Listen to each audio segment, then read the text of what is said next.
बिस्मिल्लाहिर्रहमानिर्रहीम, अस्सलाम वालेकुम। अली सलमान जी टीवी के तमाम नाज़रीन को जी स्पोर्ट्स में खुश आमदीद कहता है, जहाँ पीर से लेकर जुमेरात तक रोजाना रात 11:05 पर हम इस महफिल को सजाते हैं आपके लिए और बात करते हैं उस दिन खेले जाने वाले मैचेस के बारे में या उस दिन से जुड़ी स्पोर्ट्स की खबरों के बारे में। और जैसा कि आपके इल्म है कि जेसन गिलेस्पी ने पाकिस्तान की टीम की कोचिंग से मुस्ताफ़ी होने का फैसला किया और अब उन्होंने इस बात का इंदिया दे दिया कि उन्होंने क्यों कर इस ओहदे से मुस्ताफ़ी होने का फैसला किया। इसके साथ साथ विराट कोहली एक सिमिलर फैशन में आउट होते हुए बार बार नजर आ रहे हैं, ऐसा क्यों हो रहा है उसको भी आज के शो में डिस्कस करेंगे। इसके साथ साथ पाकिस्तान और साउथ अफ्रीका की टीमों के दरमियान कल से वनडे सीरीज का आगाज हो रहा है कि जहां पे अब तक दोनों टीमों के दरमियान माजी में 83 मैचेस खेले जा चुके हैं। 52 में साउथ अफ्रीका ने कामयाबी हासिल की और 30 मैचेस में पाकिस्तान को फतह हासिल हुई। इस पहले वनडे में क्या होगा इसको भी डिस्कस करेंगे और इसके अलावा बात करेंगे कुछ और मजीद क्रिकेट से जुड़े मामला के हवाले से, चैंपियंस ट्रॉफी के हवाले से। आज एक वेटरन्स क्रिकेट टूर्नामेंट का क्वार्टर फाइनल भी खेला गया कि जहां पे आमिर केबल्स और गोल्डन ईगल्स की टीमें एक दूसरे के बद्दे मुकाबिल थी।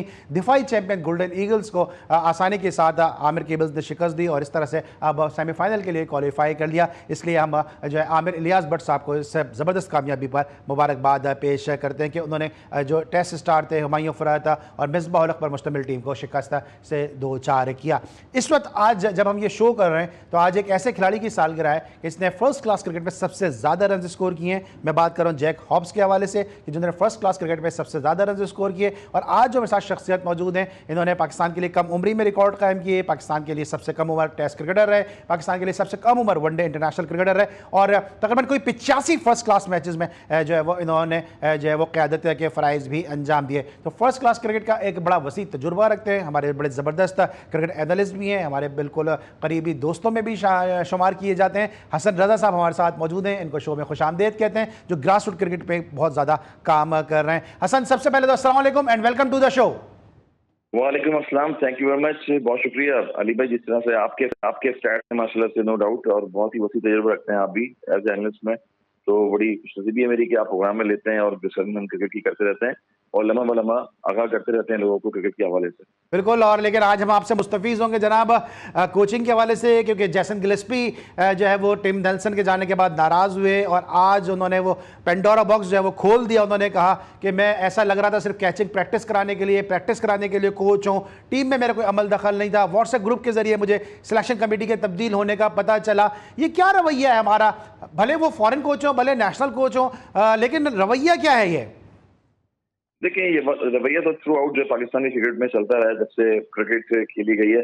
एक प्लेयर पावर होती थी एक वक्त में, जब वो 80s 90s का era में, जब प्लेयर्स जो है हर टीम में, स्पेशली पाकिस्तान टीम में अगर देख ले तो 5-5 6-6 वर्ल्ड क्लास प्लेयर होते थे। बॉलिंग में देखें वन मैन शो होते थे, बैटिंग में देखें वन मैन शो होते थे। मगर अब जो कोचेस आए हुए हैं उनकी कोई सुनवाई नहीं होती है। वो इसी वजह से होती है कि प्लेयर पावर बहुत ज्यादा बढ़ गई है और प्लेयर जो कैप्टन होते हैं वो अपनी मर्जी से कैप्टन कमांड संभाली भी होती है, फिर वो मैनेजमेंट में भी इन्वॉल्वमेंट देते हैं, वो हर चीज में देते हैं। हद तक उनको परफॉर्मेंस में अपनी जो है इन्वॉल्वमेंट देनी चाहिए। पाकिस्तान की जब नुमाइंदगी करते हैं आप, तो आपको टीम का एक जो है वो स्पेसिफिक लूप होता है वो बनाना पड़ता है, लूप में प्लेयरों को रखना पड़ता है, उनसे परफॉर्मेंसेस निकालनी पड़ती हैं।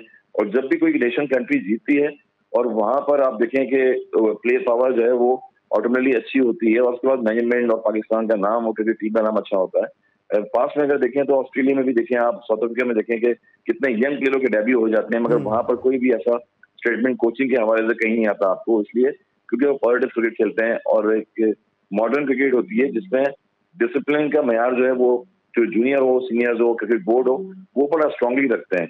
तो मेरे ख्याल में बार बार जो पाकिस्तान टीम में अगर आप देखें कि बॉब उमर के जमाने से लेके देखें और जब भी आप देखें जेफ लॉन्सन हो गए, अभी गिलेस्पी ने अगर, मोनी मॉर्कल जैसे जो है कोचेज आए, बहुत सारे कोचेज आए, मिकी आदम जैसे आए, मगर कई बार भी स्टेबिलिटी नहीं आई। वो इसलिए नहीं आई क्योंकि क्रिकेट बोर्ड जो है वो पाकिस्तानी कोचेज भी रखे, जो नए हमारे कोचेज हैं, और जो उर्दू लैंग्वेज होती है हमारी मादरी जबान भी है, उसमें हम अपनी लैंग्वेज में कोचेज रखे हैं, उनको पॉजिटिव चीजें बताएं और फिर कुछ चीजें नेगेटिव कर रहे हैं प्लेयर्स, तो कंट्रोल जो है वो मैनेजमेंट में होना चाहिए पाकिस्तानी बोर्ड के पास।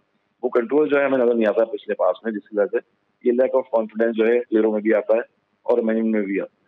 अच्छा हसन, आप बड़ी कम उम्री से आपने पाकिस्तान को रिप्रेजेंट किया, आपकी अपनी ऑब्जर्वेशन क्या है? क्योंकि जब हम शोज़ करते हैं मुख्तलिफ फॉर्मर चेयरमैन को लेते हैं और साथ साथ मुख्तलिफ सेक्रेटरीज़ को लेते हैं जो पाकिस्तान क्रिकेट बोर्ड को सर्व कर चुके हैं, उनका ये कहना होता है कि जो फॉरेन कोचेज़ होते हैं ये अपने काम से काम रखते हैं और जो लोकल कोचेज़ होते हैं वो जो है वो सियासत में इन्वॉल्व हो जाते हैं। आप समझते हैं कि ये स्टेटमेंट सही है? जब किसी चीज को अथॉरिटी दी जाती है एज ए प्रोफेशनली, अगर आप काम करते हैं एज ए कोच के तौर पर आते हैं किसी टीम के साथ, तो आपको अपनी लॉयल्टी पे भरोसा होना चाहिए पूरा। और वाहिद मैं समझता हूँ कि अब तक जितने भी कोचेस थे, अगर आप हिस्ट्री उठा के देखें तो पाकिस्तान की, कि बॉब वुलमर एक वाहिद कोच थे जो बड़ी अंडरस्टैंडिंग के साथ आपकी जो जनरेशन प्लेयर्स थे उनको लेके चल रहे थे।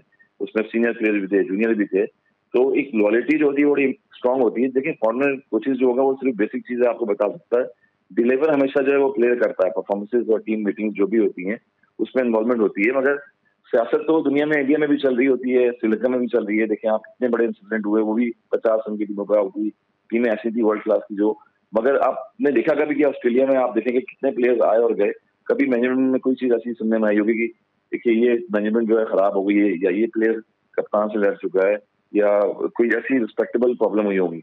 तो मेरे ख्याल में ये चीज है कि कोचेस जो है उसको कमांड देनी चाहिए, और चेयरमैन जब पाकिस्तान क्रिकेट बोर्ड के या कोई भी दीगर चेयरमैन कंट्री के होते हैं, वो बड़ा स्ट्रांगली इनिशिएटिव लेना चाहिए उनका, क्योंकि जब आप किसी चीज को लीड कर रहे होते हैं तो वहाँ कोचेस का जो है वो पॉजिटिव होना प्लेयरों के साथ वो बड़ा स्ट्रांगली होता है।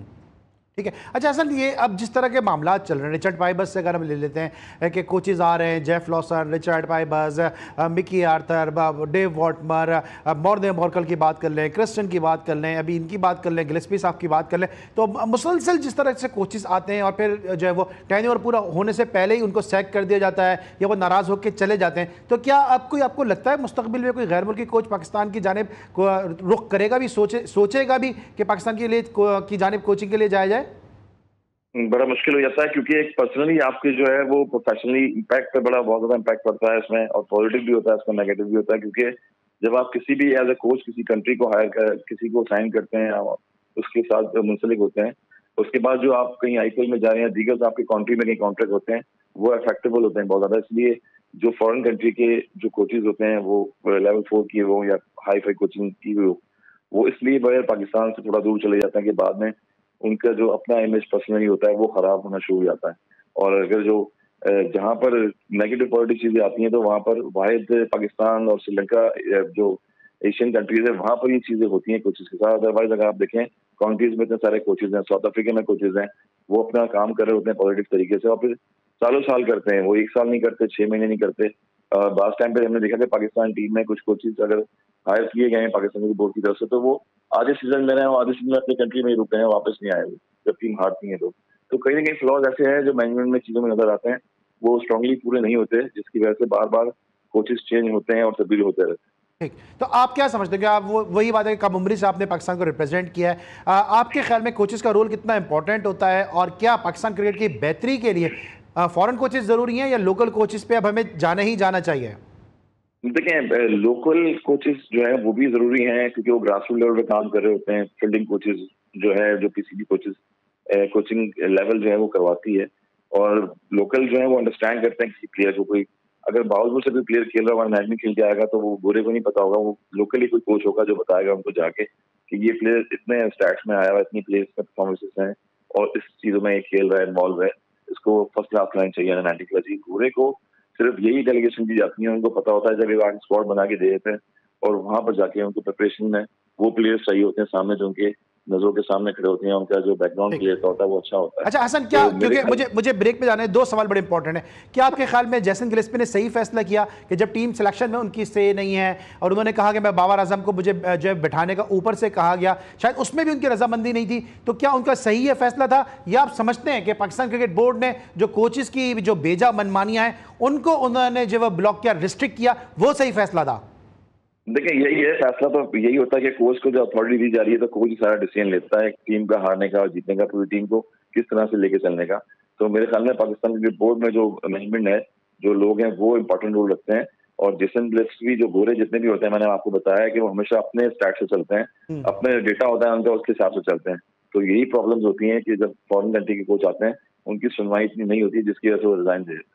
ठीक है, हमने एक एक्सपेरिमेंट किया था रमीज राजा साहब के दौर में कि हम अपने डोमेस्टिक क्रिकेट के अंदर भी इंग्लैंड से और फॉरेन कोचेस लेकर आ रहे थे, और मुझे बड़ी हैरत हुई, मैं नाम नहीं लूंगा, आप जानते होंगे मैं किसका जिक्र कर रहा हूं। हमने ऐसे कोच भी बुला लिए जो माजी में क्रिकेट सीखने आते थे हमें पैसे देकर, पाकिस्तान में मुख्तलिफ डिपार्टमेंट को पैसे दे के वो क्रिकेट खेलने आते थे, क्रिकेट सीखने आते थे, और उनको हमने कोचिंग के लिए बुला लिया था। तो ये एक्सपेरिमेंट के फर्स्ट क्लास के कोचेस को भी जो है वो हमने अपने पीछे किया, और फर्स्ट क्लास में भी हम जो है वो फॉरेन कोचेस लाने की हमने कोशिश की।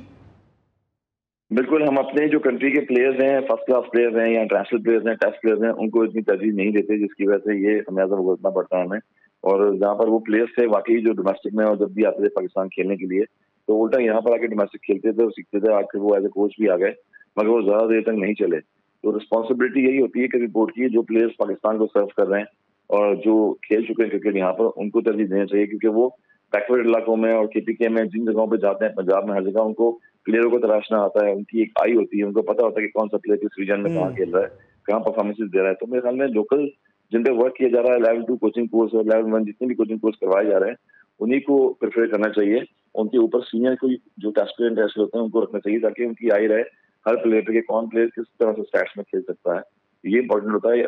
बाहर जाके जितने भी बाहर के लोग हैं वो आते हैं, उन पे आप इन्वेस्ट करते हैं और पैसे लेके वो चले जाते हैं। शेन वॉटसन का सुना था मैंने कि इतने पैसे उनको हाई फाई दिए जा रहे थे एज ए बॉलिंग कोच के लिए। तो ये बहुत सारी चीजें हैं। अपनी कंट्री को अगर सपोर्ट करेंगे, अपनी जो इन्वेस्टमेंट है वो अपने प्लेयरों को देंगे और प्लेयर फिर लगा के काम भी करेंगे, कोचेज हैं वो भी वर्कआउट अच्छी तरीके से करेंगे और पाकिस्तान के लिए प्लेयर प्रोड्यूस करेंगे। ठीक है, हम बात कर रहे हैं टेस्ट क्रिकेटर हसन रजा से, पाकिस्तान के मुस्ताफ़ी होने वाले कोच जैसन गिलेस्पी के हवाले से। उन्होंने अपने ओहदे से मुस्ताफ़ी होने का फैसला कर लिया, लेकिन जनाब विराट कोहली और की जो फॉर्म है उसको लेके भी बहुत ज़्यादा बात की जा रही है। हसन रजा चूँकि खुद क्वालिफाइड कोच हैं, इसलिए इस पर भी गुफ्तगू करेंगे। और साथ साथ पाकिस्तान और साउथ अफ्रीका की टीमों के दरमियान कल से वनडे सीरीज़ का आगाज़ हो रहा है। तो प्राइम के अगले ब्रेक में हम बात करेंगे Pakistan versus South Africa series. मिलते एक छोटे से ब्रेक के बाद।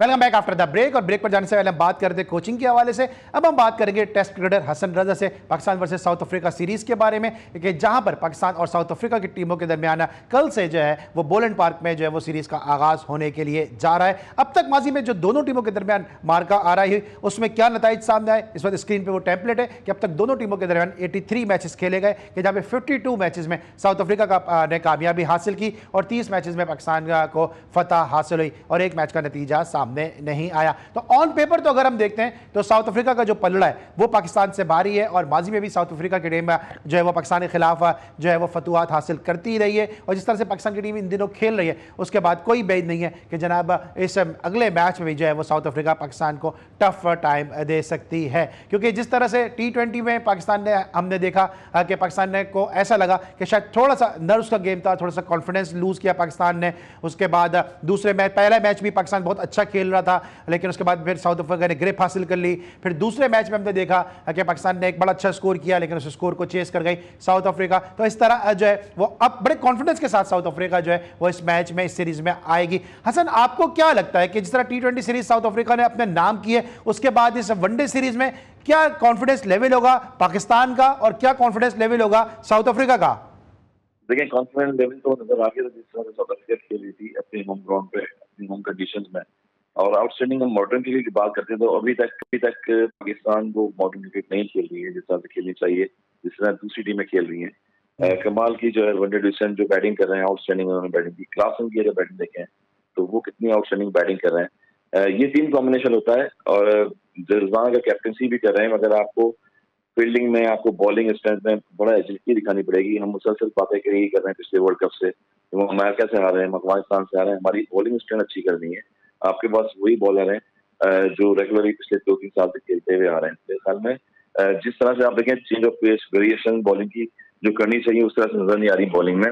सुफियान मुकीम नो डाउट एक्सपीरियंस तो इतना नहीं है उनको, मगर आप जब उनको डेब्यू करवा रहे हैं तो ये भी एक लग होती है प्लेयर्स की, वो इतने बड़े प्लेयर्स के सामने डेब्यू कर रहा है। मिलर किलर जो जाने माने ऑलराउंडर और आउटस्टैंडिंग वर्ल्ड क्लास क्रिकेट के जो है वो बैट्समैन है, उनके सामने उनका डेब्यू कराया गया। मेरे ख्याल में प्लेयर को कॉन्फिडेंस देना चाहिए और बॉलिंग अगर आपकी अच्छी होगी तो आप बॉलिंग से जीत सकते हैं।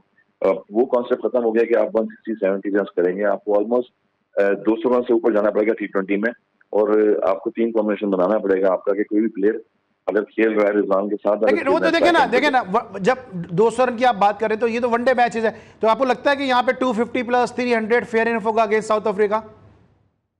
जी बिल्कुल, 250 और 100 ये होना चाहिए, मगर यही मैं बता रहा हूँ कि आपको बॉलिंग स्ट्रेंथ आपकी अच्छी होनी चाहिए। आपकी बॉलिंग अभी तक वही है अगर स्नैन खेल रहे हैं तो उनको नहीं खिलाया जा रहा, डगआउट में बैठे हैं, वो कम बैक करके आए।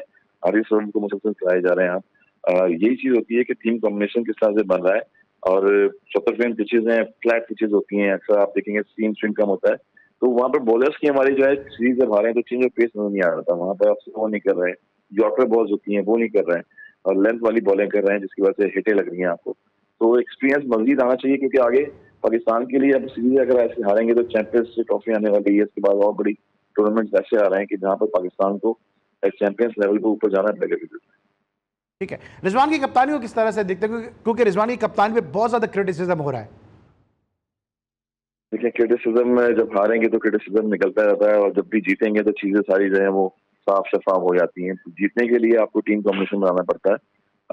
बिहाइंड द स्टंप जो कीपिंग कर रहे हैं उनकी जो एजिलिटी है वो नजर आ रही होती है बैटिंग में, जिस तरह से वो स्ट्रोक खेल रहे होते हैं। मगर हमेशा वन मैन शो एक ही दफा एक प्लेयर होता है, और जरूरी नहीं कि वही टीम को लिफ्ट करेगा। जो 7 प्लेयर खेल रहे हैं उनको भी मैच को लेकर चलना पड़ता है। मिडिल में अगर प्लेयर है, आपको 4 से 5 नंबर पे जो प्लेयर है वो मैच फिनिशर, वो नहीं मिल रहा है बैटिंग में। अगर वो मिलेगा तो मेरे ख्याल में पाकिस्तान मैचेस सारे जीतेगा। और मेन टर्निंग पॉइंट ये होता है, अगर आप देखें रिजा हेनरिक ने अपने करियर की पहली जो है सेंचुरी करी T20 में, वो यही नंबर्स होते हैं कि एक तो ओपनर होते हैं, आप ऊपर से खेलते हैं अटैकिंग, मगर 6 ओवर के बाद जब आप खेलते हैं तो वहां से डायमेंशन शुरू होती है बैटिंग की। तो सारा जो दारोमदार है वो मिडिल ऑर्डर बैट्समैन में जाता है कि वो फिनिशर किस तरह से फिनिश करते हैं मैच। अच्छा, टीम में कहा जा रहा है कि माजी में बड़ी ग्रुपिंग रही है और उस ग्रुपिंग को ख़त्म किया chairman cricket board Mohsin Naqvi ने। अभी आपको लगता है कि टीम में कोई ग्रुपिंग है, ये पसंद नापसंद है? क्योंकि जिस तरह साइम की सेंचुरी जो है वो रोकी गई है या रुकवाई गई है या उन्होंने खुद सेक्रीफाइस की है, आपकी जो इनर फीलिंग है वो क्या है? नहीं, अभी तो फिलहाल चैंपियंस ट्रॉफी आगे आ रही है, बहुत सारे मैचेस रिलीज है, मैंने बताया कि टूर्नामेंट जा रहे हैं। फिलहाल कैप्टन किया है आपने, मगर रिजवान अभी टीम को अच्छा लीड कर रहे हैं। बस टीम जीत नहीं रही, जहाँ से टीम जब जीतती है, क्लिक करती है, तो सारी चीजें जो है वो कवर हो जाती है। और जाहिर बात है कि आप होम सीरीज में जब खेलते हैं तो यहाँ पर खेलते हैं बड़ा कमांडेबल होते हैं, इजी होते हैं। जब आप अवे खेलते हैं, साउथ अफ्रीकन जैसी सीरीज हो गई, इंग्लैंड की हो गई, न्यूजीलैंड की हो गई, तो वहाँ टफ टाइम मिलता है आपको, और वो एक्सपीरियंस मिलता है आपको, सीखने का मौका मिलता है। तो रिजवान अभी कैप्टनसी कर रहे हैं और आगे भी चैंपियंस ट्रॉफी में करेंगे। तो ये इंपॉर्टेंट होगा कि टीम का कॉम्बिनेशन बनाएंगे, जब टीम जीतेगी दोबारा तो वापस जो है कम बैक करके आएगी। और यही है कि प्रेशर तो आया हुआ रिजवान पे बहुत ज्यादा कैप्टनसी का। अभी तो फिलहाल जो मैरिट में प्लेयर्स खेल रहे हैं, डोमेस्टिक में, वर्जिन में खेले हैं, शाहीन की तरफ से खेले थे, उनको यूटिलाइज किया जा रहा है। जिम्बाब्वे में आपने डेब्यू करवाया, आपने अभी आगे प्लेयरों का डेब्यू करवा रहा है। मेरे ख्याल में स्लॉट आप बनाते रहे आगे फ्यूचर में, जो भी बेंच पे बैठे हैं उनको भी चांसेस देना चाहिए, ताकि टीम का कॉम्बिनेशन जो है वो मुसलसल बरकरार है पाकिस्तान। ठीक है, लेकिन ये जो मैं साइम अयूब का सवाल किया, इस पर आपका क्या कहना है कि जो साइम अयूब की सेंचुरी मिस हुई है?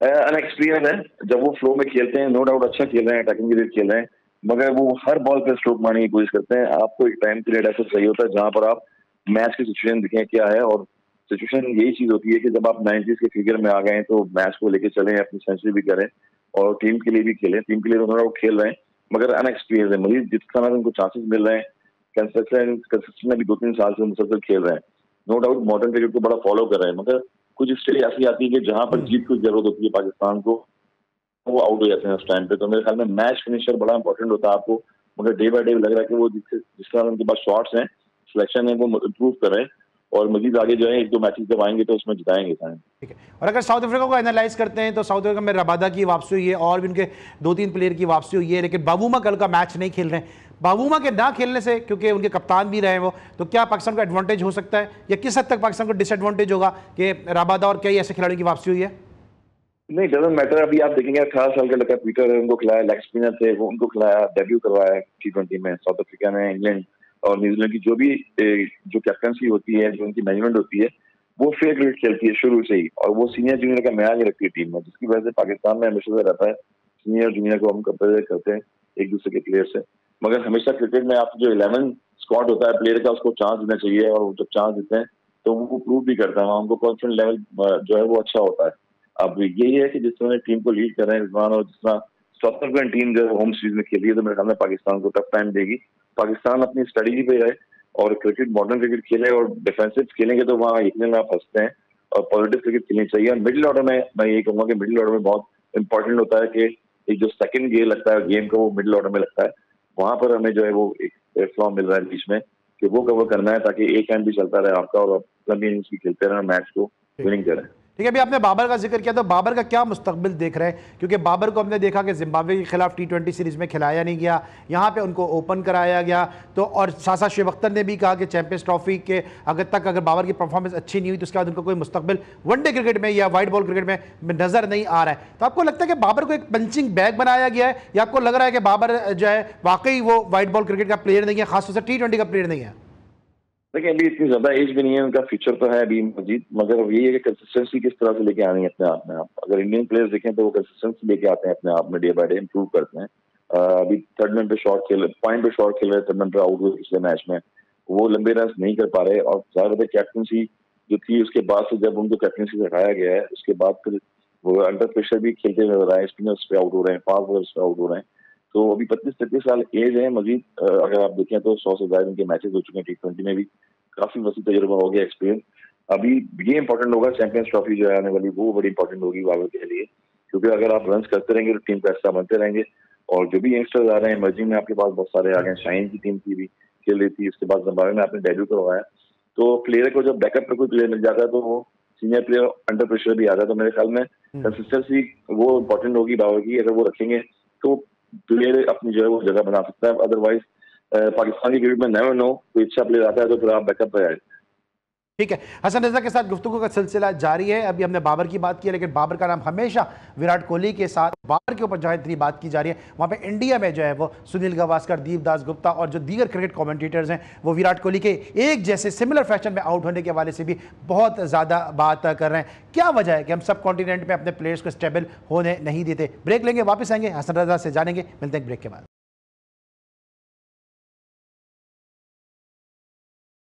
Welcome back after the break. Hasan Raza हमारे साथ मौजूद हैं। हसन, क्या वजह लग रही है आपको कि विराट कोहली जो है वो सिमिलर फैशन में आउट हो रहे हैं? गावस्कर ने भी इस हवाले से बात की, दीपदास गुप्ता ने भी बात की है, और इसके अलावा दीगर कमेंटेटर्स भी बात कर रहे हैं कि वो सिमिलर फैशन में आउट हो रहे हैं।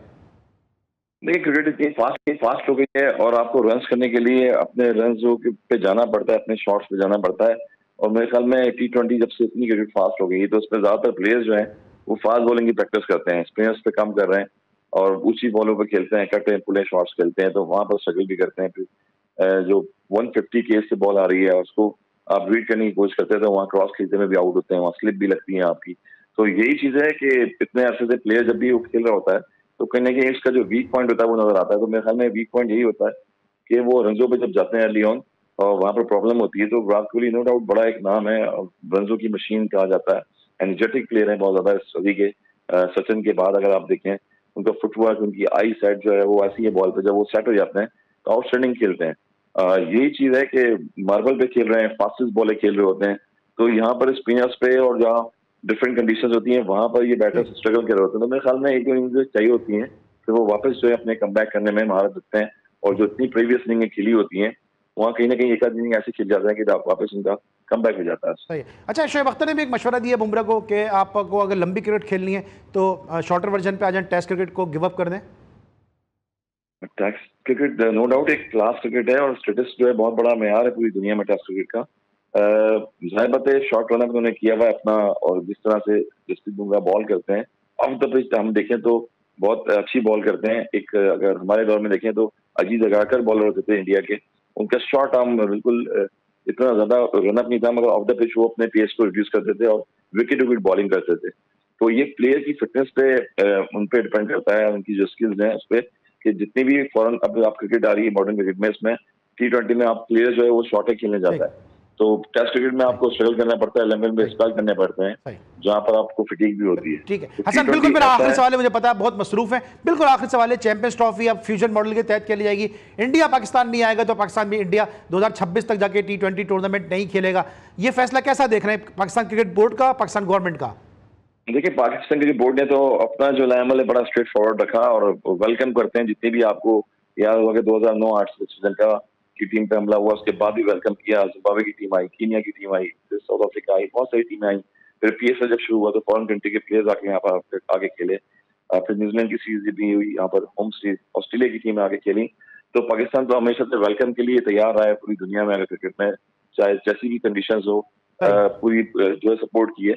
तो मेरे ख्याल में हाइब्रिड मॉडल था और वही डिसाइड होना था कि इंडिया यहाँ पर नहीं आ रही है। ये मुखालिफ टीम की तरफ से एक अलार्म होता है, मगर पाकिस्तान हमेशा वेलकम करता है जितनी भी टीमें आती हैं। तो मेरे ख्याल में इंडिया अगर यहाँ आके खेलती तो एक बहुत ही अच्छा जेस्चर। हसन मैं लास्ट क्वेश्चन में आपसे कर चुका था, लेकिन ये सवाल बड़ा इंपॉर्टेंट है जो आपसे अभी मेरे जहन में आया, आपसे करना बनता ही बनता है। आपके जो साहबजादे हैं शायान बड़ी जबरदस्त लेफ्ट आर्म स्पिनर भी हैं, बैटिंग बड़ी जबरदस्त कर रहे हैं, पाकिस्तान का उनको फ्यूचर करार दिया जा रहा है, लेकिन अभी फहाम उल हक पे जिस तरह तनकीद हो रही है, ये क्या वजह है कि इंटरनेशनल क्रिकेटर या टेस्ट क्रिकेटर का जो बेटा है उस पर बहुत ज्यादा तनकीद की जाती है, और फिर किस तरह आप लोग अपनी औलादों को तैयार करते हैं कि उस तनकीद से नबरदाजमा हो सके? ये बहुत ही बड़ा वैलिड क्वेश्चन आपने कहा कि पता नहीं क्यों मुझे समझ नहीं आती कि पाकिस्तान में कॉन्सेप्ट ऐसा आ गया है कि कोई प्लेयर का अगर बेटा है वो किसी फॉर्म में खेल रहा है तो उसी को टारगेट किया जाता है। उसमें आजम खान हो गए, इसमें फैसल इकबाल हो गए, इसमें बहुत सारे फार्म उलक अगर नो डाउट के वो मजीद ग्रूम करना चाहते हैं क्रिकेट को अपनी, तो मेरे ख्याल में इम्प्रूव करते जाएं डे बाय डे। और प्लेयर जैसे शायन मिर्जा की बात की, अपने एक फॉर्मेट से खेलते हुए आ रहे हैं, अंडर 16 में खेली। मैंने इसलिए नहीं कह रहा सर कि आप हमारे साथ हैं, मैं उनको मुसलसल देख रहा हूँ, दर्जा बदर्जा बड़ी उनकी क्रिकेट में प्रोग्रेस हो रही है। देखिए प्रोग्रेस होनी चाहिए, और अगर 14 साल में जब मैं भी अगर खेला हूँ क्रिकेट तो मैं किसी की सिफारिश में नहीं खेला, और मिसबा उल हक भी जाए वो भी किसी सिफारिश में नहीं खेले हुए। जितने प्लेयर्स होते हैं वो अपने टैलेंट पे आते हैं, अपनी परफॉर्मेंस पे आते हैं, मगर उनको जो है वो एक नाम के तौर पे जो है जोड़ दिया जाता है कि फला का बेटा है। क्रिकेट स्किल्स होती है ग्राउंड में खेलने की, मेहनत करने की, हर प्लेयर को सपोर्ट चाहिए होती है। जितने भी दुनिया में बच्चे खेल रहे होते हैं, जाहिर बात है पेरेंट्स अपने बच्चों को क्रिकेट खिलाने के लिए लेके आते हैं। अगर शायद क्रिकेटर का बेटा जो है वो क्रिकेटर नहीं होगा तो ये कौन सी गलती हो जाएगी। मेरे ख्याल में उसमें सपोर्ट करना चाहिए हमारी अवाम को, हमारे लोगों को।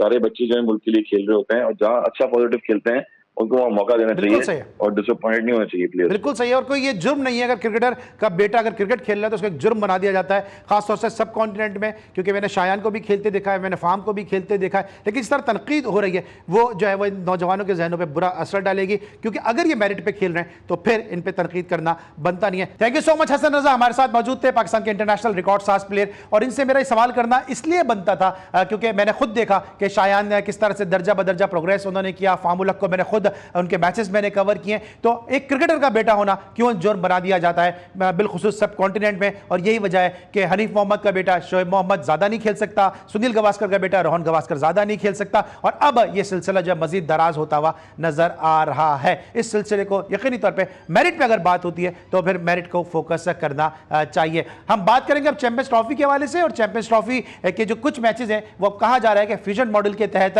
रावलपिंडी से यूएई मुंतकिल हो रहे हैं, और इस हवाले से हमें अपडेट करने के लिए इस्लामाबाद से हमारे नुमाइंदे खुसूसी मौजूद हैं, हाशिर खटक, उनको शो में खुशामदीद कहते हैं। अस्सलाम वालेकुम हाशिर, कैसे हैं आप?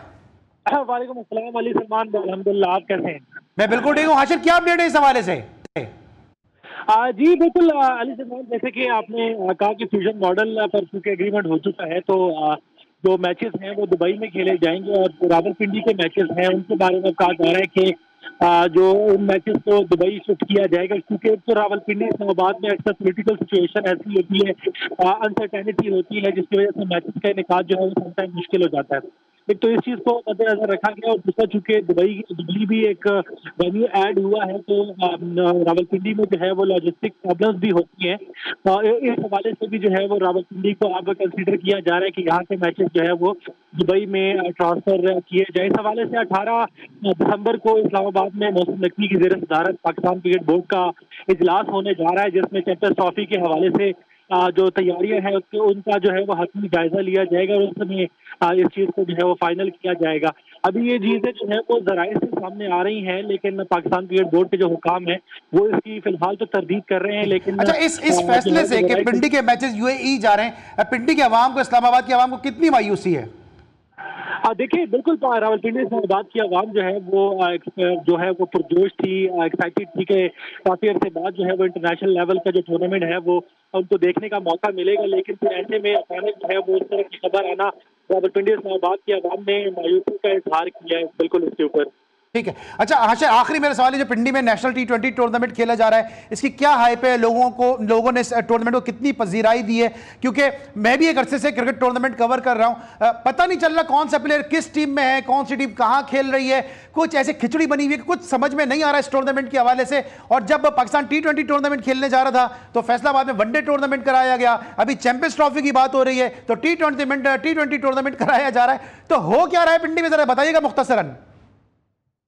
जैसा कि हमने पिछले 1-2 साल में देखा कि रावलपिंडी का क्राउड जो है वो हमेशा से बड़ी तादाद में वो सामने आया है जब भी मैचेस हुए हैं रावलपिंडी में, लेकिन इस बार ये पहला टूर्नामेंट है जिसमें प्राउड ना होने के बराबर है। उसकी रीजन ये है कि एक तो पाकिस्तान क्रिकेट बोर्ड की जानिब से इस टूर्नामेंट की कोई जो है एडवर्टीजमेंट सच नहीं की गई, लोगों को पता नहीं था कि यहाँ पे इतना बड़ा टूर्नामेंट होने जा रहा है पाकिस्तान का। दूसरा, आपने बिल्कुल ठीक कहा कि जब हम लोग T20 खेलने जाते हैं तो 50 ओवर का टूर्नामेंट डोमेस्टिक का शेड्यूल रख देते हैं। जब अब जो 50 ओवर का टूर्नामेंट खेलने जा रहे हैं तो T20 का शेड्यूल रख दिया गया है। टीमों का नहीं पता चल रहा कौन खेल रहा है, कौन कप्तानी कर रहा है, क्या उसका मैच हो रहे हैं। तो शायकीन जो है वो इस बार बिल्कुल ऐसा लगता है कि जैसे टूर्नामेंट बिल्कुल जो है वो नाचना है, और किसी किस्म का इस बार जो है वो क्राउड हमें इसलिए देखने को नहीं नजर आ रहा क्योंकि जो एडवर्टीजमेंट करनी चाहिए थी, जो तशहीर करनी चाहिए। ठीक है, ठीक है। Ashir thank you so much, आप हमारे साथ मौजूद थे। आशिर खटक हमें अपडेट कर रहे थे पिंडी में खेले जाने वाले टूर्नामेंट के हवाले से और साथ साथ चैंपियंस ट्रॉफी के बारे में। आज के लिए बस इतना ही। अली सलमान को, पूरी प्रोडक्शन टीम और हसन रजा, आशिर खटक के साथ इजाजत दीजिए। अपना बहुत ख्याल रखिए। अल्लाह हाफिज़।